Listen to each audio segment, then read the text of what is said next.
We all saw the United States capture the former slash still maybe technically president of Venezuela, Nicolas Maduro, without much difficulty. Given how Maduro spent more than a decade in Moscow's orbit, questions immediately arose why the Kremlin did not do more to save its South American asset. Well, part of this is obvious, and it has been the same story for the past 4 years. But what actually happened in the January 3rd fracas in Caracas tells us that Russia's woes here ran deeper than it seemed at the outset. So now that more information on the operation has come to light, let's revisit what exactly happened and what it might say about the next country potentially in the US crosshairs, because Iran will likely run into the same issues that we will discuss today. Let me begin by giving you a bird's-eye view of the operation. U.S. intelligence had been tracking Maduro for weeks, learning his habits and relaying his exact location back to the States. On the night of January 2nd into the morning of January 3rd, Maduro was holed up here, at Fort Tiuna, outside of the Caracas city center. The fort part of the name tells you that he was in a military facility. Maduro knew that he was in a difficult spot, and so he was taking a minimum precaution to secure his personal safety. I do not want to get sidetracked here, but it is worth filing in the back of your mind for later international events that the United States raided a Venezuelan military installation, put boots on the ground, albeit briefly, and suffered very few consequences. For our purposes now, though, if the United States wanted to execute an operation here, it would need to land significant Special Forces assets approximately 10 miles deep into Venezuela. In turn, the game became how to beat Venezuelan air defenses. As has been the hallmark of U.S. operations for decades now, if you own the skies, everything afterward is comparatively easy. With Maduro here, the United States struck the Katia Lamar defense site, the port at La Guaira, an airbase at La Carlota, and at Iguerote Airport significantly further east. Again, credit goes to U.S. intelligence for knowing exactly where to strike. Bombs only do you so much good if you do not know where to drop them. But now we can rattle off all of the challenges that Venezuela encountered here, and how Russia could not cover for them. As a starting point, Venezuela did not have a choice. It had to look elsewhere for air defenses. Those types of systems are too capital-heavy for most small countries to develop natively. Once upon a time, Venezuela purchased military equipment from the United States, and relations with Hugo Chavez, Maduro's predecessor, were somewhat diplomatic. However, Chavez eventually became a vocal opponent of the George W. Bush administration's foreign policy adventures. The United States responded by banning U.S. military exports to Venezuela in 2006.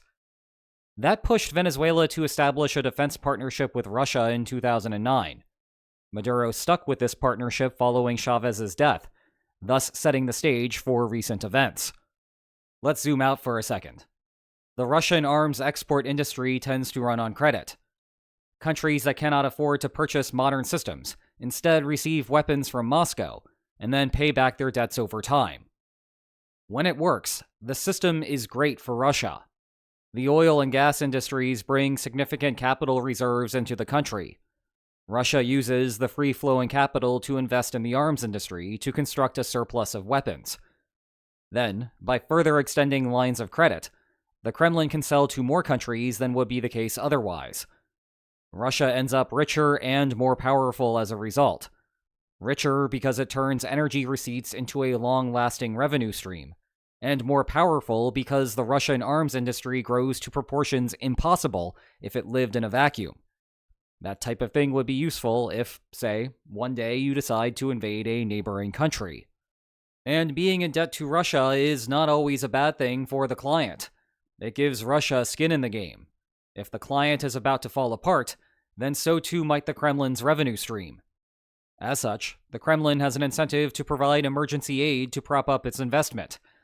It is like the old adage, if you owe the bank $100, it is your problem.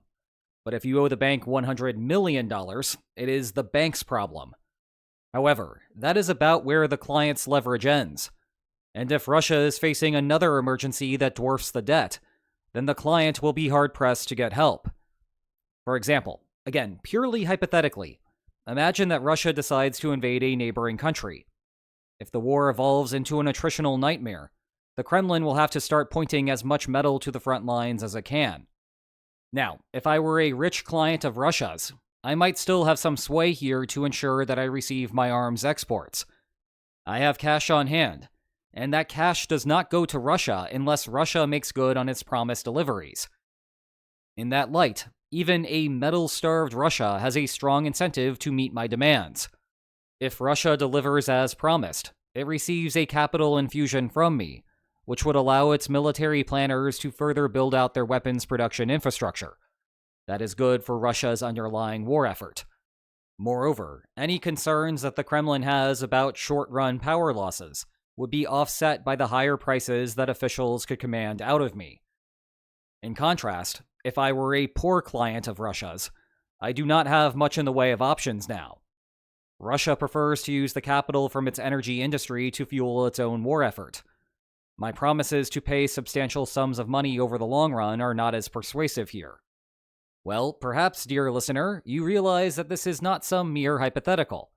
Russia is, at best, indeed sidetracked in Ukraine, and at worst, it is bogged down in Pokrovsk.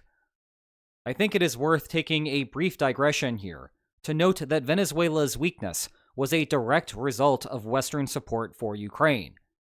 Without the years-long aid campaign, Russian forces would have certainly taken the Donbass by now, and the Kremlin would not have to be making constant calculations on how to sustain operations. To be clear, this argument will not be entirely persuasive to those in the Pentagon, who see a Pacific/Atlantic/elsewhere trade-off. It is not that they do not want Ukraine to attrit Russia. They do. It is that they want Europe to fund that attrition, so that US resources can go into other adventures, like Venezuela, like increasingly the possibility of an intervention in Iran, and ultimately a showdown with China. Consistent with a foundational feature of alliances, the United States helps by selling specialized equipment, so that other allies can focus on producing other specialized equipment. However, there is a smaller subset of individuals who would indeed like to completely break 8 decades of the transatlantic partnership. To repeat a recurring theme on this channel, those folks are not the ones currently making decisions in the US government. But they are present, and they cannot have it both ways. You do not get to walk over Venezuela without much of an issue if the support structure for Ukraine disappears. Back to Venezuela. Despite everything that I just said, the situation might not have appeared entirely hopeless for Maduro. Russia had been sending over hardware for more than a decade before the current crisis began, primarily S-300 and Buk M2 air defense systems, the same systems that the United States would eventually hunt down at these 4 sites. But there appears to be an abundance of problems when it comes to the details. Certainly by the time that the United States was establishing a flotilla in the Caribbean, Maduro would have wanted to purchase significantly more of those systems. Force the target map to look like this instead of the relatively straightforward operation that the United States actually had to execute. However, even optimistically, Russia only provided a token airlift to Venezuela, consisting of a single plane of cargo.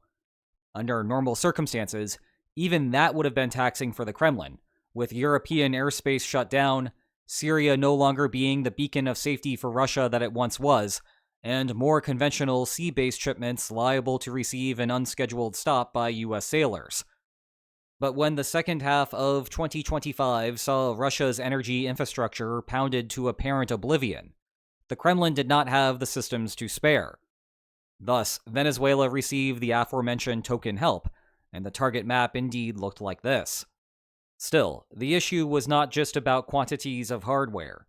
Venezuela continued to rely on Russia for spare parts and training to keep the systems working and properly updated.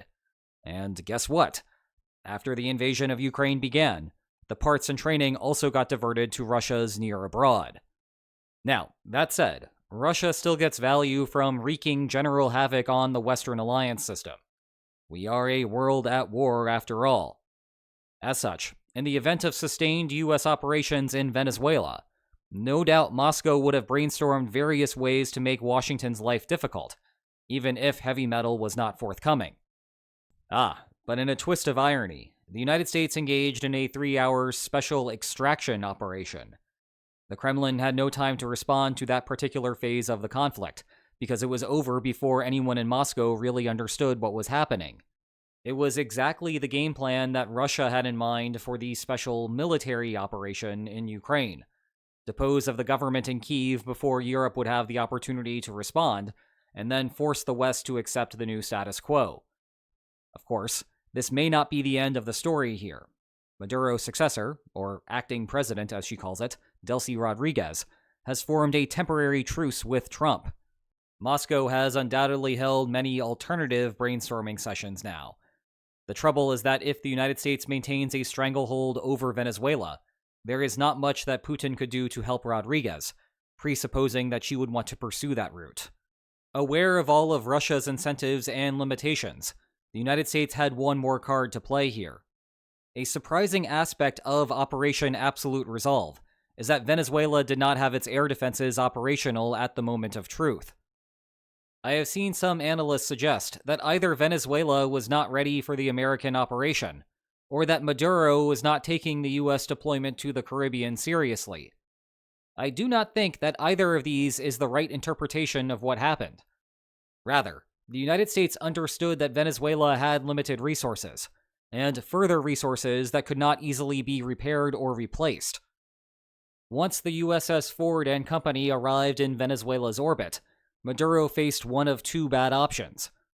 Option 1 was to order his troops to stay constantly vigilant about the prospects of an aerial assault. Now, the Ford arrived at the end of October.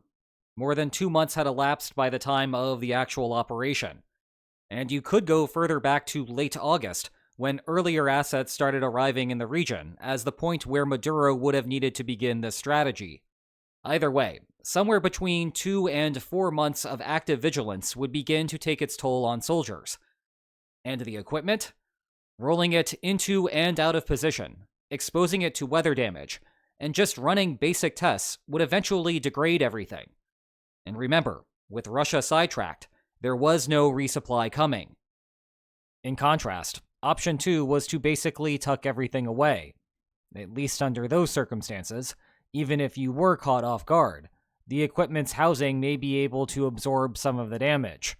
In other words, the long game was Washington's. As long as the operational expenses were acceptable, the U.S. Navy could relax off the coast of Venezuela for as long as it liked. And so that is what the United States did, effectively creating a 21st century siege, predicated on Russia being powerless to help its coalition partner in need. Well, mission accomplished, and one hopes not in this sense. Now, as a final bonus, the USS Iwo Jima is a part of the Caribbean Armada. Perhaps you remember this clip of an Osprey landing on it. I have been using it quite a bit recently due to everything happening in Venezuela. And with that as background, one of the most interesting comments that I have ever received on this channel came from an earlier video where I used the clip. So, I spent about 2 years working on software to help Marine Corps pilots see the correct roll response in V-22 flight training simulators when they bring the right-hand nacelle over the landing ship during the exact maneuver you show in that clip. When the right nacelle first comes over the ship, its downwash bounces off the deck and blows back up at its right wing, making the whole aircraft roll left momentarily. Every time I see William use that clip, I smile. Neat. And super captivating. That side story aside, if you want to learn more about the Venezuela crisis, check out this playlist that I have dedicated to the subject. And if you enjoyed today's video, then please like, share, and subscribe, and I will see you next time. Take care.